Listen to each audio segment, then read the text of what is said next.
So thank you all for joining this session and making time for attending this session.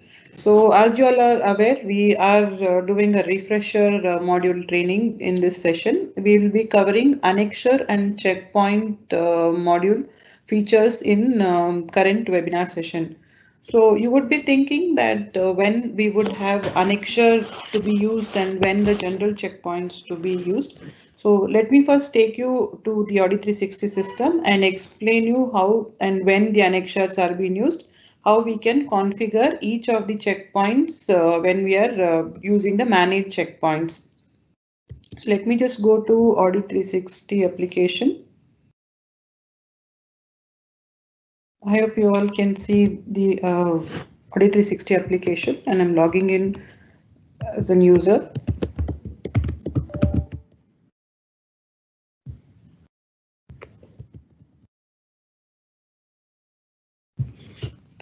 So manage checkpoint as a module is available for super admin role and whoever or the new role whoever have access to the manage checkpoint will be able to use this module.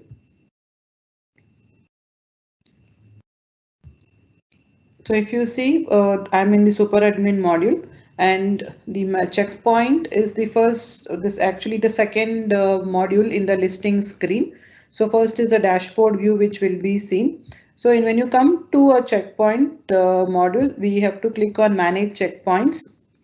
In manage checkpoints, before we start any checkpoints, we would need to we need to do a group type selection, whether it is a general or an annexure.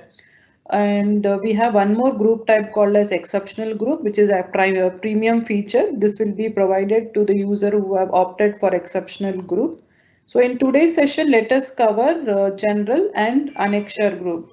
So any audits, when you are starting planning an audit and especially a checklist creation, we would always list out the list of processes which needs to be verified or a list of questions which needs to be checked during the execution or certain level of information which needs to be captured. The list of questionnaire or the process to be checked is nothing but the checklist we call as.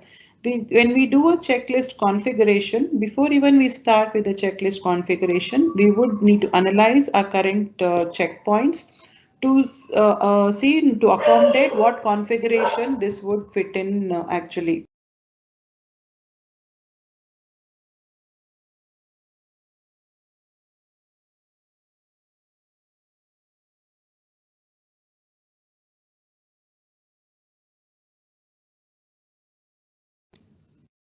Sorry. So whenever we are configuring any audit, any checkpoints, we have to analyze what type of a group we need to fit this and what are the information or the parameters we need to consider when we are creating a checkpoint here.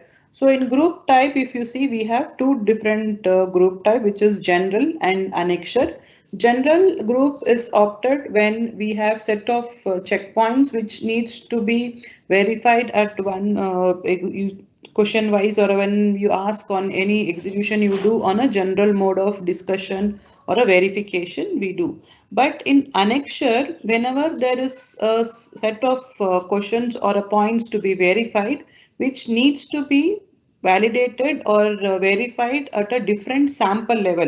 You could be doing any audits on your physical assets, or if you're doing a yard audit, you would be doing the list of cars or the cars which has been parked in the yard. You would be doing file audits. You would also be checking certain registers. All this set of samples where more than one sample is being verified for the same set of checkpoints will be used in annexure group type. So when we talk about the annexure, any audit can have more than one annexure group in it because the set of information we check and the sample we verify would always vary. So it is important for us to always define the annexure column before we go into the annexure checkpoint creation. So in the annexure module, we have add annexure as the first sub item. When you click on add annexure, let me just take an example of file disbursement audit, and maybe there is a loan which has been disbursed for the previous year. We would want to do the audits. In the use case, we would be adding the annexures here, where we give a name to the annexure. Let me give it as file audit, file as the annexure name, and we have to choose the annexure type. The reason why we give a selection of annexure type is whenever we do, though it is a sample based audit, what happens is when the sample what you verify would all maybe sometimes a static or a dynamic. So if you are, for example, if you are doing an audit of a physical assets, the physical assets will always stay static and which will remain the same sample verified again and again each time auditor visits the premises to do the audit. In those cases, we choose as static. So if you're choosing the annexure type as static, what would happen is the sample once provided will be inherited for the upcoming schedules as an execution. So over and above, if there are any more samples to be verified, which we call it as primary identifier, will can be added during the execution.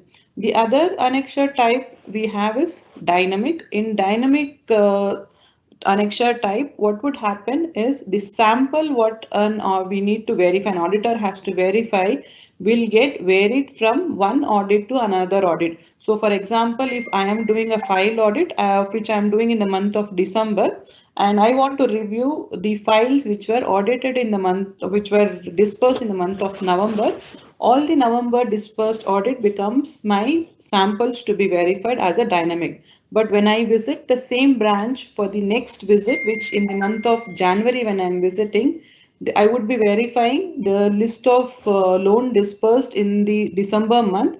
Then the sample gets varied or which gets different when I am doing a next audit there. So when there is a change in sample which happens from every audit to audit, you always choose a dynamic thing. So the whenever you are creating an annexure, new annexures, you always have to define the annexure type basis the samples we verify and the business need here.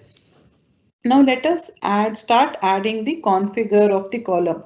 So in the use case of file audit, I would be adding what are the information which I would be verifying during the audit. So let me just first would be my file number. I take that as the first item, and then I can keep adding the column. So next item, I would want to see the date of disbursement. Here I would want it to be a verified one. You choose as verified, and also here I'm considering the interest rate. Interest rate I'm leaving it as both with condition. So this expected action from the auditor, I will explain more detail when I come to a checkpoint level. Here what we are trying to do is against each column, the expected action we are just defining, which is easy for an person who is creating a checkpoints with the same expected action would appear there.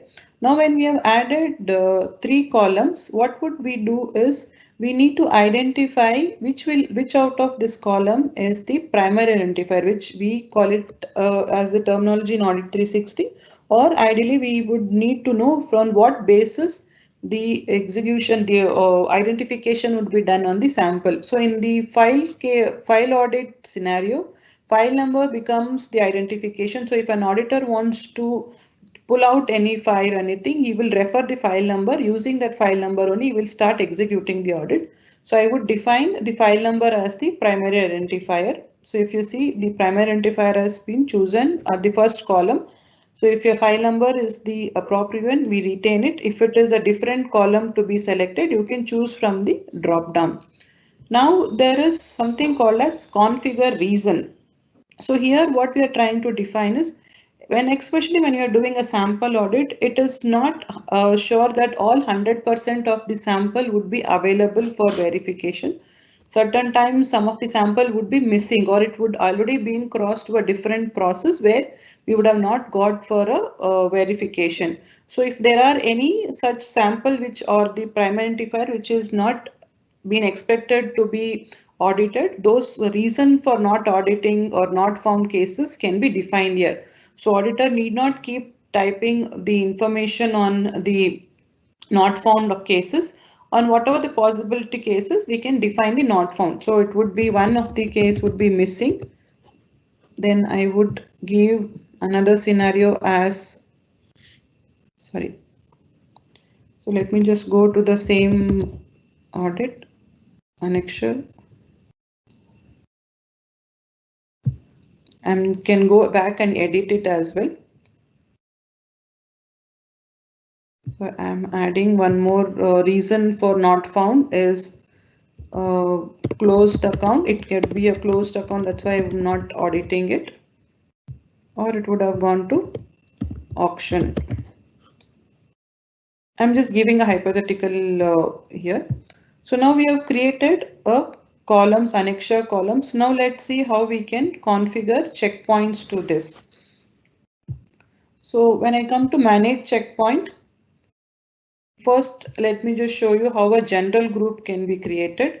I'm clicking on general group. Whenever we select a general group, annexure selection becomes disabled because this doesn't get connected with the annexure column, and you can define the scoring logic. So in under the NA scoring, the reason why we have kept the NA scoring logic outside the checkpoint creation is every group there we can set a different not applicable scoring logic, because many as clients as a practice have a different process being followed. Some would like to give a fixed score. So if there is any not applicable checkpoints has been found, they would like to give some specific, so which is can be equal to the compliance score or can be lesser than the compliance score. So in that case, they can choose a fixed score. Now, if they would want to give only the percentage wise, so some of the clients would like to give not give 100%, but would like to give certain percentage of the positive score. In that case, they can choose percentage of positive score, and the percentage can be defined inside when we're entering the checkpoint. Now, other way of other NA score is by redistribution logic. How does a redistribution logic work in NA cases?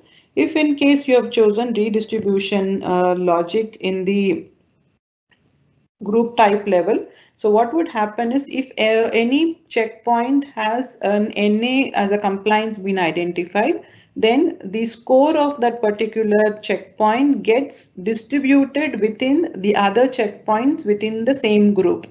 So in this case, so that there is no much score impact and the compliance percentage can be balanced here. So we user can choose this redistribution logic where the NA score can get redistributed to the other checkpoints within the same group. Otherwise, the other scenario is in the same group, there are very rare scenario, but this scenario is also been covered where if all the checkpoints of a particular group has been considered as not applicable, in that case, there will be a score numerator score management which happens in the audit score level where the compliance percentage will be calculated without the particular group where a complete NA of a checkpoint has been selected. So basis to meet those scoring methodology, we have kept redistribution logic. Now you can give a name of a group. So let me just give it as webinar general.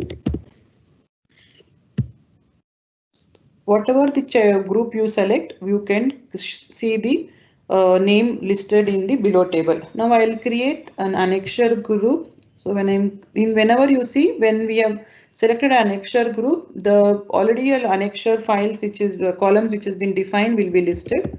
I had created something called file. So I choose which annexure I would want to map this group for, and I'm also defining the score here. I'm taking a redistribution logic and I'm giving the name for the annexure group.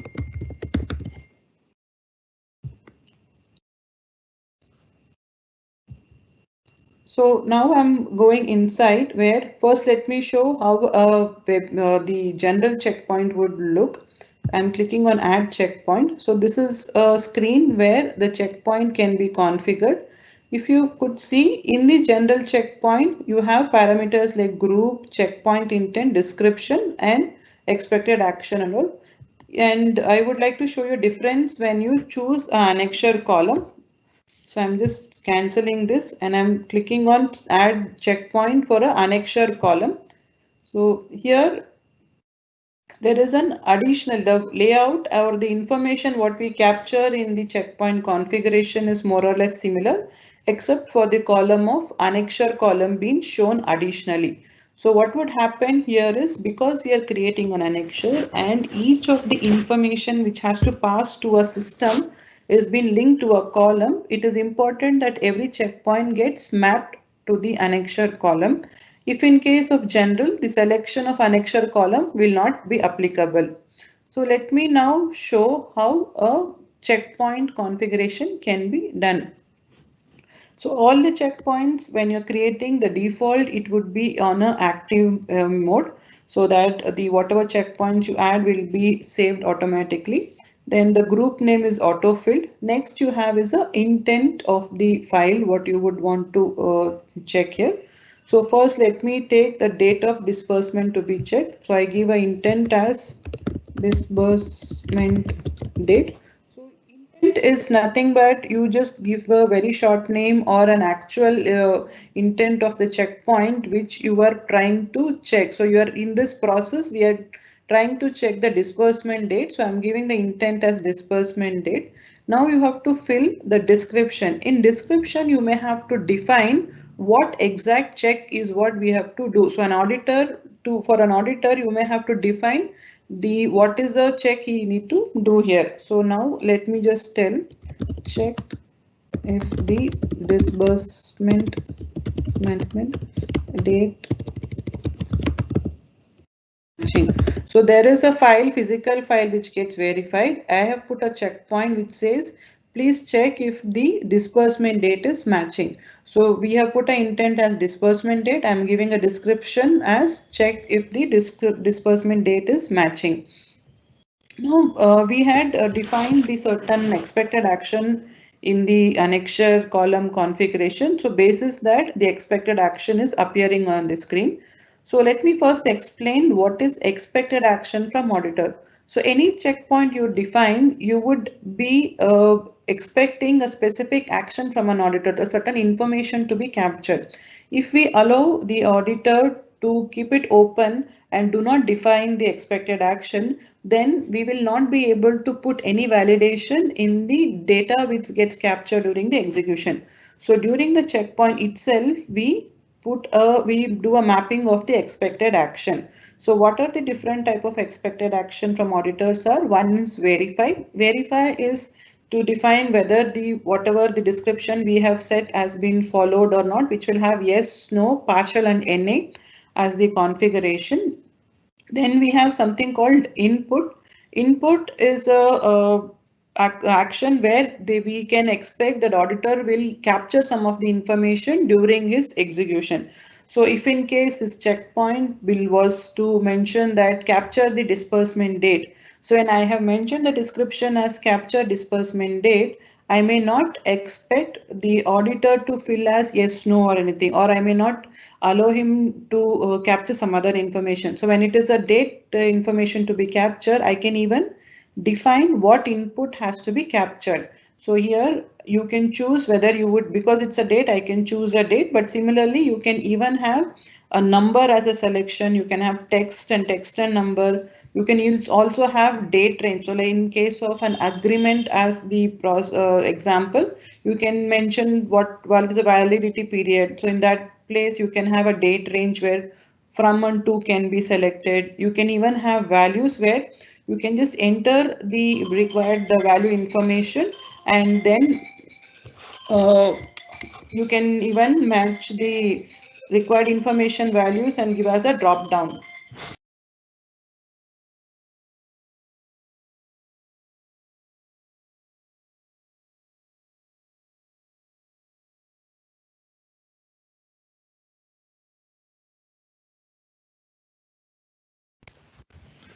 sorry. So you can even mention if there is a specific information from the drop down can be selected, you can have percentages also here.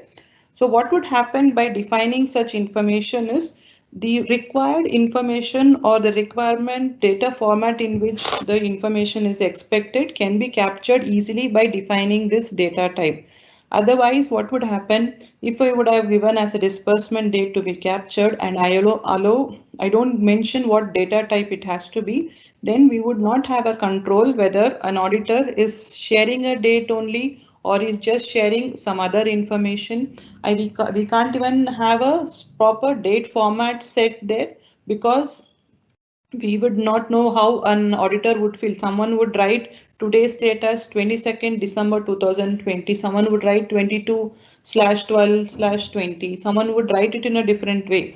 So it is important for us to set the data type so that we only allow right information to be captured. Like in, for example, when I'm giving date, only he can pick the date from the calendar. He cannot add additional information in the input value, but he can write the remarks over and above that.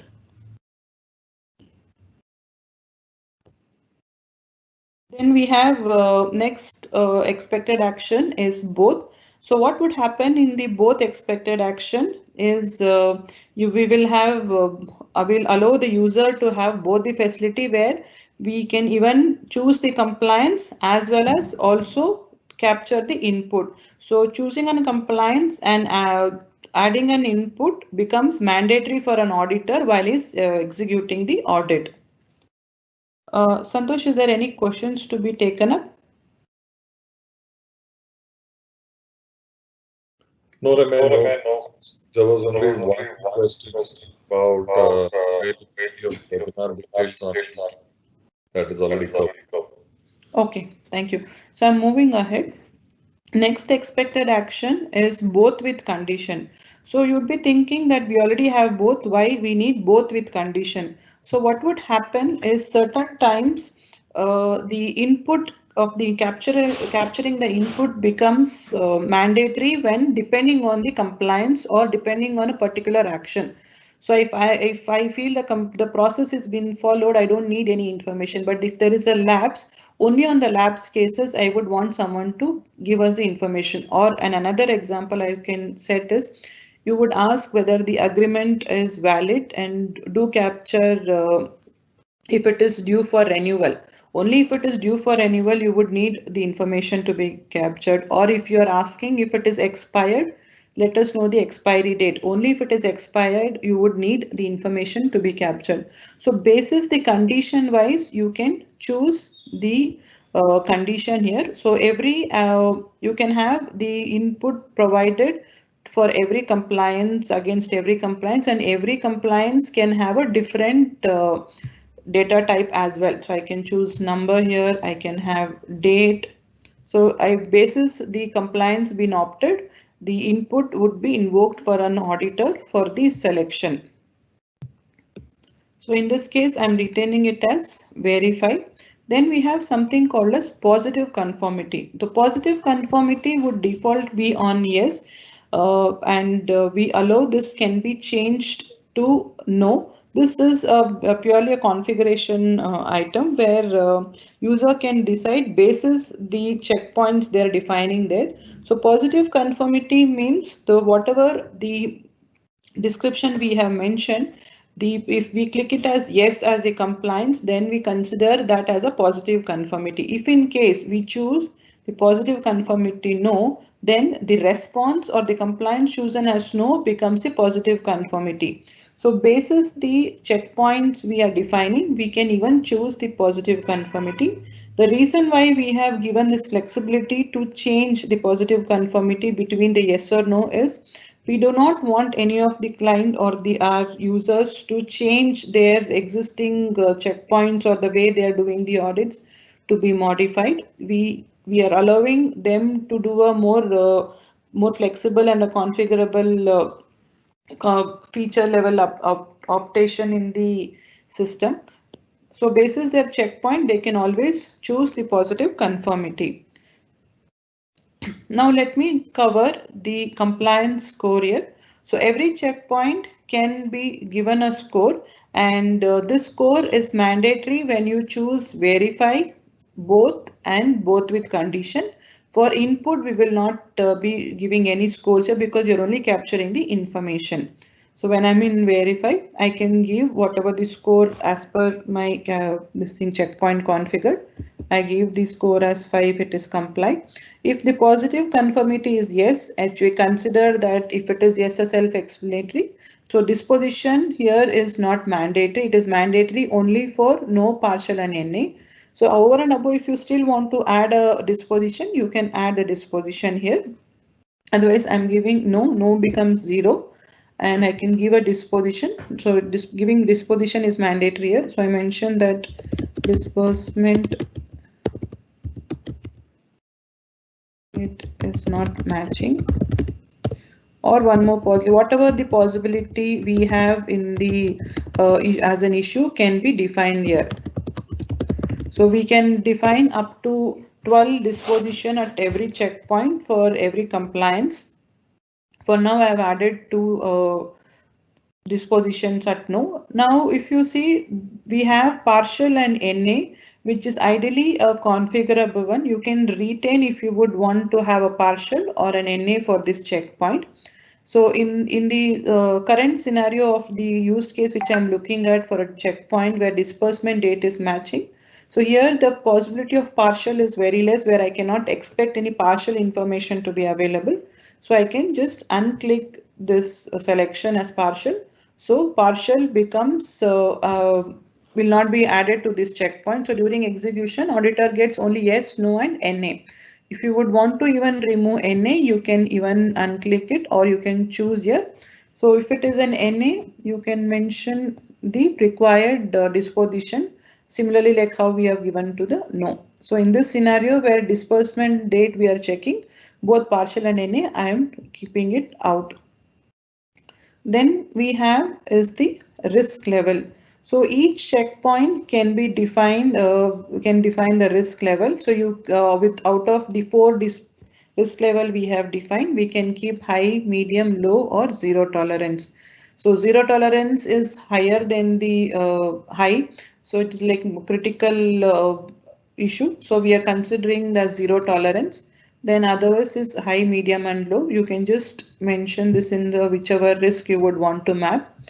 Then we have notes to auditor. So notes to auditor is a section where you can put as much of information into this section. This notes to auditor will be a reference data for an auditor when he is executing the audit. So what are we going to define here will be, you can define how a particular checkpoints can be verified, where does he needs to check this information, how he needs to check the information, what is the key points he needs to validate. All these notes can be mentioned to an auditor, so that an auditor clicks on notes to auditor, he gets an clear cut in set of explanation on how this checkpoints to be executed, and helps him execute the audit much faster. So I can set that every disbursement should have a date and it should be greater than application date. So this is one criteria which is important so that you can check this. You can also mention disbursement date will be part of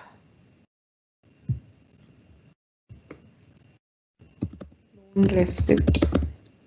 So like this we can define, you can have a very long running text here. It even on the auditor screen, this is a scrollable screen, there more information can be put in. You can even copy some of your process in level information and also paste it here. So where more info, more on the process related things also can be captured as a notes to auditor. So now we have filled the intent, we have even chosen the annexure column. Description we have captured, then the expected action, compliance, risk level, and notes to auditor. So if you want to create more of the checkpoints, you submit and create new, otherwise you click on submit. I'm going ahead with create, submit and create new. So let me just add few more. So you all will be thinking that when we created an extra column, there were 3 columns which we created, but here we have only 2 columns appearing here. So the reason why we are only showing 2 columns here is the one of the column in which the 3 columns we configured is being chosen as a primary identifier. The file number is being chosen as the primary identifier. So the primary identifier will be the list of the file numbers which should be passed on to auditor for verification. Hence the balance columns, whatever the rest of the columns will be listed here where the checkpoints gets mapped. So I'm choosing for the interest rate. If you see interest rate there, I had given both with condition. I'm giving the description as check if the interest rate is less than 9.5 percentage. So here I'm setting a description and already it is in both with condition. So I'm telling if it is yes, give 2 marks. So there is no disposition I'm mentioning here.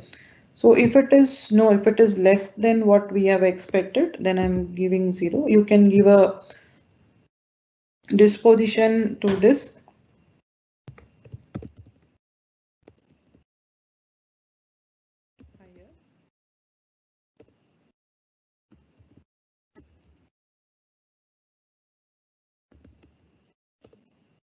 Now I would want to set the input only for no, then I can choose the number because I want them to capture the interest rate provided. So I can add one more line here. If it's more than 9.5%, please capture the interest rate. So I'm setting 2 different action here for the auditor. I'm asking him to check the interest rate and also asking him if there is if this is a condition. If it is more than 9.5%, then I'm asking him to capture the interest rate. So there are 2 actions, hence we are using the both with condition, and we even in the second action it is only if it is more, because it's on a condition we are using this configuration. So this is one of the use case where both with condition can be used. Here I choose the risk type as high.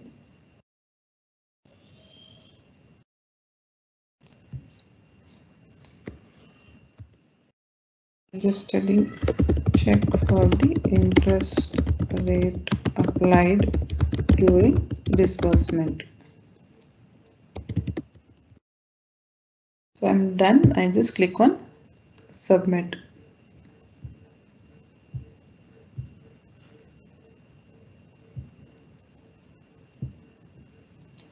Okay, so if you see here, I have chosen partial and NA, but I have not given a disposition. So it shows that minimum 1 disposition is required. Can give, and I'll mention.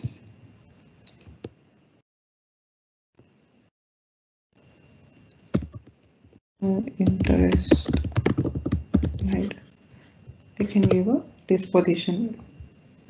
I'm clicking on submit. You see both the checkpoints are listed here. If you would want to add one more checkpoint to the same group, you can click here as add new checkpoint. Now let me come back to manage checkpoints.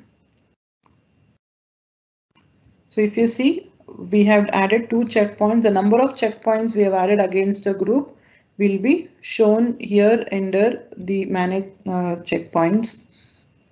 Now in general, if you would like to add, the annexure column is not listed. Rest all the parameters would be same. I can just quickly add one.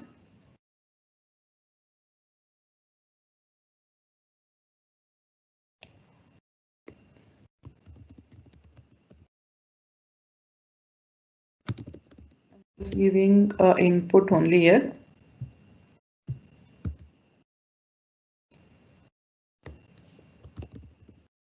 The number of file being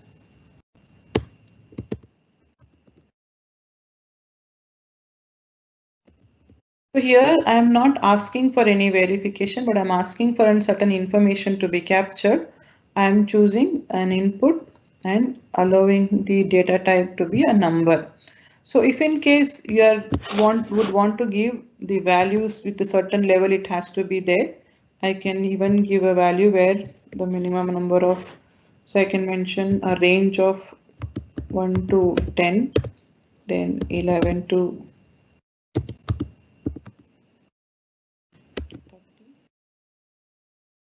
I can choose the range also here, so an auditor gets the same information as a drop down and he just chooses this information. Or I can straight away give as the number. So this is another configuration with the input which we can choose. This is a low priority for me. Choose the slab. This is the disbursement. Okay.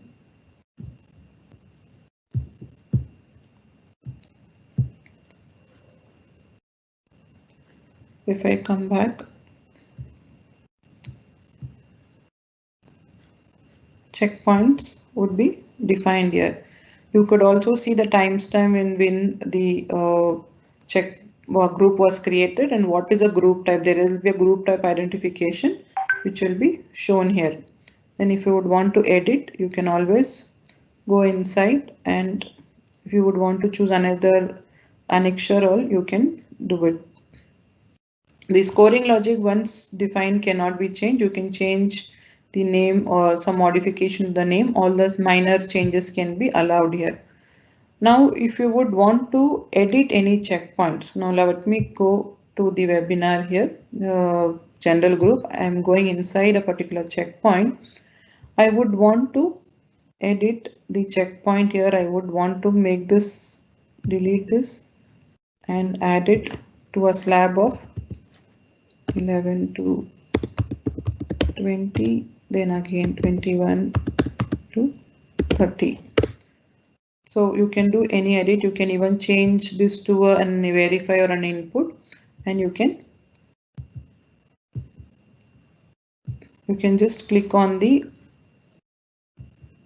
submit here. Once it is submitted, the changes would get applied.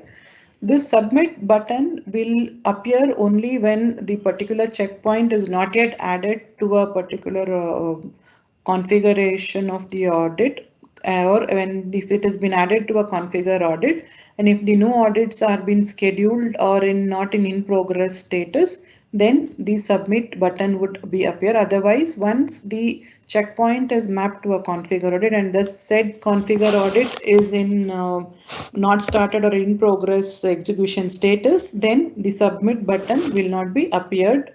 So there is a business rule where we do not disturb the current audit which has been happening. So we have set this business rule here. So otherwise, when you have a submit button, you can choose the edit here. So any audit, any checkpoint which is edited, in which the first cycle of the audit, if it has been completed, like for example, I have created this checkpoint and mapped to this checkpoint to a configure audit, where I've already have done some 10 audits there, and now I need some changes. So I make the changes in the checkpoint. Whatever the changes we have brought in will be applied for all the upcoming audit schedules. All your past audits will not have an impact, but upcoming audit schedules, there the changes will be applied. Now you'd also be seeing there is this activate button. Why we have given this activate button is whenever there is a change you would want to out of the checkpoint you have configured, you can just remove this activation so that the checkpoint becomes inactive, and in your upcoming audits this checkpoint doesn't flow as an workflow. Otherwise, even when you're creating, also the reason why we are showing here is, now for example, now I have created one checkpoint. During the checkpoint creation, I got a thought that I should add one more checkpoint, but I don't want to keep that checkpoint active for the configure audit I have been added. I can just choose as inactive, where I can just keep creating the checkpoint. Later in somewhere I would want to do a notice check, a notice board check. So I'm just adding a checkpoint, which I'm keeping it in an inactive mode.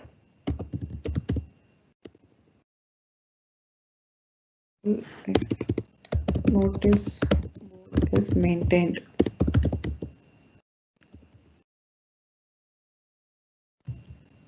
I'm giving this as a verify.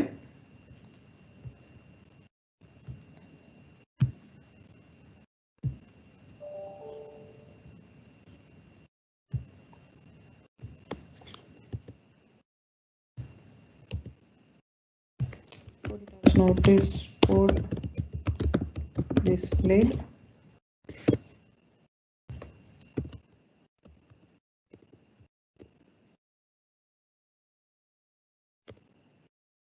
I'm just configuring this.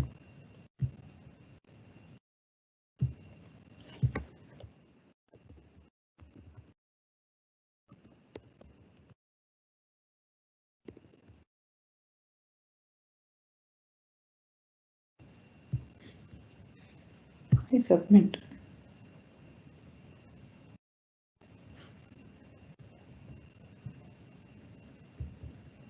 So like this, I can keep the checkpoints added here. So all the checkpoints in it is in an active. What would happen? The manage checkpoint actually works as a library where all these checkpoints can be configured and kept here and used for the appropriate audit type. Now, the other thing is now when we have a group of checkpoints which has been created in a particular group as a general group or an extra group, this checkpoint, the same, for example, webinar general group can be used for multiple audit types. So I can use the same general group under two different audit types. So we call this the manage checkpoint as a library for the audit 360, where all the checkpoints can be inherited from these audits from the this module and be used for audit type configuration. So if you see in the configure audit module, so all the groups what we have created will be listed here. So I'm just showing the how a group listing will be shown. So I choose general. All the groups has been lived. So there is no limitation that it has to be used in only one audit type. So we can use the same checkpoints in different audit types. Santosh, is there any other queries to be taken up? Yeah, Ramya. Is there any queries, Santosh? There is one query on scoring. One second. Initially, there was a comment on your voice, but I guess that was sorted out. Then please explain more on scoring logic. Yeah. Okay, on NA scoring? Not sure, that part is not mentioned. Okay, I'll explain NA scoring first, and then I'll mention how the scoring happens in the system. In NA scoring, we have three types of NA scoring logic we consider. So one is the fixed score, where we can define the fixed score. If you when you choose a fixed score, whenever you select an NA, you can give a score which is lesser or equal to the positive conformity score, and those will be added in the checkpoint configuration.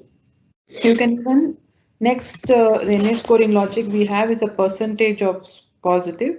So if you have chosen percentage of a positive at a checkpoint level, you can define what percentage of the score to be calculated of a positive conformity of a checkpoint can be defined there. Like for example, if any checkpoint is being chosen as NA, whether you would want to give 70% or a 75% of the positive score can be defined at a checkpoint level. Then we have a redistribution logic. In redistribution logic, there are two logics which gets taken care. If in case there is any NA in a particular group, we have working on, and if there is any of the score of the particular group gets distributed to other checkpoints within the same group. Like for example, if I have 5 checkpoints in a group, each of it been given as 2 scores each as a positive score, and I have chosen redistribution logic. In that case, if when one of the checkpoint becomes NA, the checkpoint score, which is 2, gets distributed among the other checkpoints in a group. So distribution here is not equal distribution. The distribution of the score of a positive NA score is basis the risk being mapped to the checkpoint. So if there is maximum of the high or a zero tolerance will get maximum score, a low risk checkpoint would get lesser score. So the 2 score of a particular checkpoint gets distributed to the other 4 checkpoints which are part of the group. Now the second scenario in this is there is a high probability or a very rare scenario where all the checkpoints of a particular group, in the case of 5 checkpoints in a group, are being tagged as NA. Yeah. So yes, Santosh. Can you share your screen again? There is some problem with the screen. Okay, let me just do that.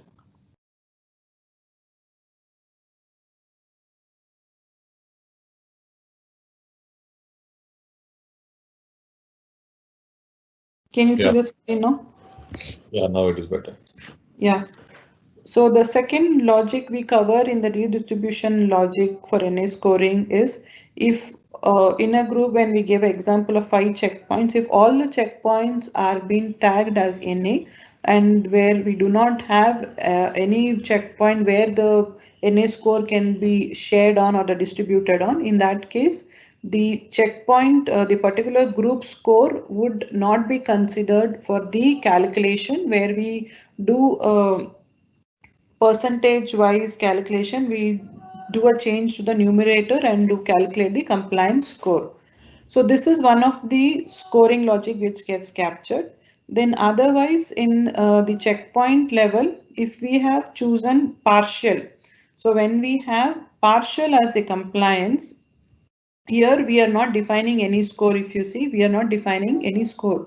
What would happen in partial is when an auditor is executing it, partial comes only when there are certain samples which has been verified, and then we would also have the correct samples being identified. So basis the sample verified and the sample which is correct sample has been identified, the percentage of the correct sample verified will be applied on the S score, and will be score will be computed. Like for example, in the current scenario, if we have verified 10 such a verification files, in out of which 5 are correct, where it is a 50% of the correctness has been identified, then 50% of the S score, which is 5, will be applied on the S score, and the score will be 2.5 will be considered for the calculation of the checkpoint score. So basis the sample verified and sample passed, the percentage wise score would be considered for a checkpoint level. This is another calculation. It happens at a checkpoint level. Otherwise, the third parameter for the audit score is your risk multiplier. If you have a risk defined with the different weightages there, so basis the risk weightages being provided in the configure audit. So I'll just take as example here. So let me open one of the sample configuration.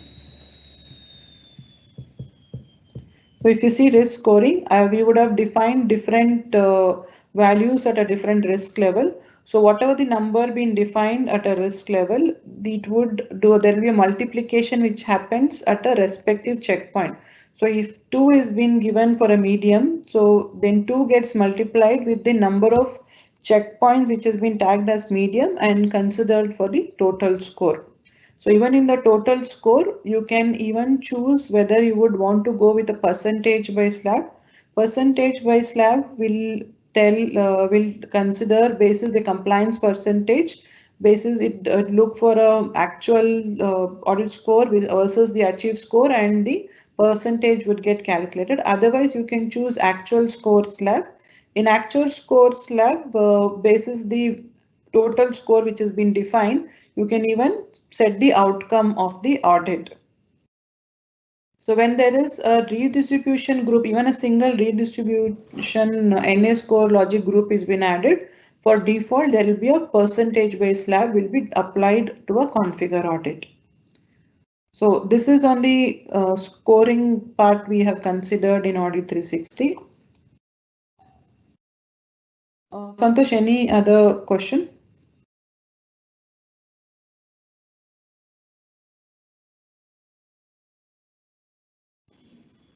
No. So in today's session, we have covered the annexure and the checkpoint. So if you have any queries or any feedback, please do share with us.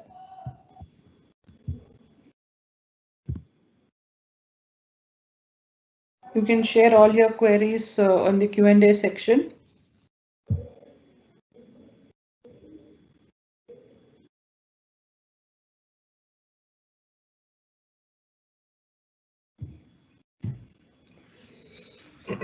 So as usual, I request all of you to please share your feedbacks with us for improving these sessions further.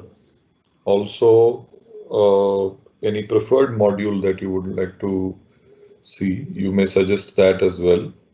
We'll try and include that in the list of priorities and take it up.